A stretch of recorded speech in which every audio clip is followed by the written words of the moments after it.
கடந்த 2021 கொடுத்த தேர்தல் அறிக்கையில் விவசாயிகளுக்கு கொடுக்கப்பட்ட வாக்குறுதிகள் எதனையும் திமுக அரசு நிறைவேற்றவில்லை. மாறாக தமிழ்நாடு அரசு நில ஒருங்கிணைப்பு சட்டம் 2023 கொண்டு வந்து விவசாயிகளுடைய விளைநிலங்களை அபகரித்து கார்ப்பரேட்டுகளுக்கு தாரை வார்க்கிறது. நிலங்கள் மட்டுமல்ல, குடியிருப்பு மனைகள், ஆறுகள், ஏரிகள், நீர்நிலைகள் உள்ளிட்ட அனைத்தையுமே அபகரித்துக் கொள்வதற்கு இந்த சட்டம் வழிவகுக்கிறது. ஒட்டுமொத்த விவசாயிகளுடைய முகவரியையே இந்த சட்டம் அளித்திருக்கிறது. தேசியமயமாக்கப்பட்ட வங்கிகளில் பெற்ற கடன் தள்ளுபடி செய்யப்படும். விவசாயிகளுக்கான இடுபொருட்களை நேரடியாக விவசாயிகள் இல்லங்களிலே கொண்டு போய் மானிய விலையில் வழங்கப்படும். விவசாயிகள் உற்பத்தி செய்கிற தோட்டக்கலை பயிர்கள், காய்கறிகள் உள்ளிட்ட அனைத்தையும் கேரளாவை பின்பற்றி இங்கே விலை நிர்ணய குழுக்களை மாவட்டங்கள் தோறும் ஏற்படுத்தி விலை குறைவில்லாமல் விவசாயிகளுக்கு விலையை கொடுப்பதற்கு தமிழக அரசு நடவடிக்கை எடுக்கப்படும் என்று சொன்னார்கள். 1000 இடங்களில் தடுப்பணைகள் கட்டப்படும் என்று சொன்னார்கள். நெல் குவிண்டால் ஒன்றுக்கு நாங்கள் ஆட்சி பொறுப்பேற்ற உடனேயே 2021 குவிண்டால் ஒன்றுக்கு 2500, கரும்பு டன் ஒன்றுக்கு 4000 வழங்குவோம் என்று சொன்னார்கள். இந்த 5 ஆண்டு காலம் வழங்காமல் ஏமாற்றி விட்டார்கள்.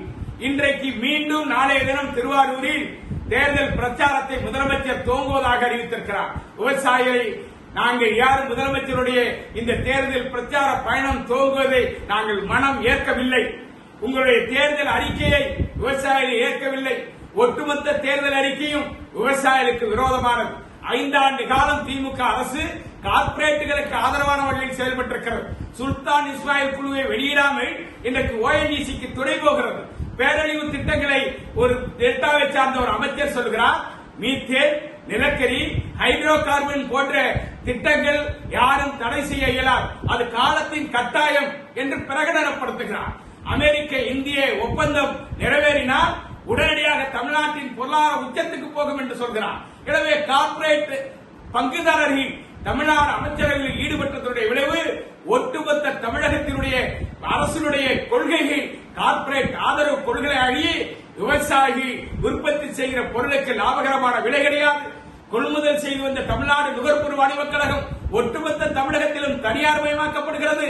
நாங்கள் அதை போராடி திருக்கோவிலையில் தீயிட்டு கொளுத்தியதால் காவிரி டெல்டா தவிர்த்து என்று புதிய அரசாணை வெளியிடப்பட்டது. அதிகாரிகள் பந்தாடப்படுகிறார்கள்.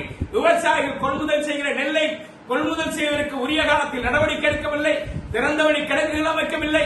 ஒன்றியத்திற்கு ஒரு கிடங்குகள் அமைக்கப்படும் என்று உத்தரவாதம் கொடுத்தார்கள். இதுவரையிலும் எந்த ஒரு கிடங்கும் ஏற்படுத்தப்படவில்லை. திமுகவின் தேர்தல் அறிக்கை ஒட்டுமொத்த விவசாயிகளால் தமிழ்நாடு முழுவதும் புறக்கணிக்கப்பட்டிருக்கிறது. முதலமைச்சர் கொடுத்த வாக்குறுதிகள் நிறைவேற்றாமல் பாதுகாக்கப்பட்ட வேளாண் மண்டலத்தை முடக்கும் செயலில் ஈடுபடுகிற தனது ஆட்சியுடைய கொள்கை நிலை குறித்து விவசாயிகளுக்கு தெளிவுபடுத்த வேண்டும்.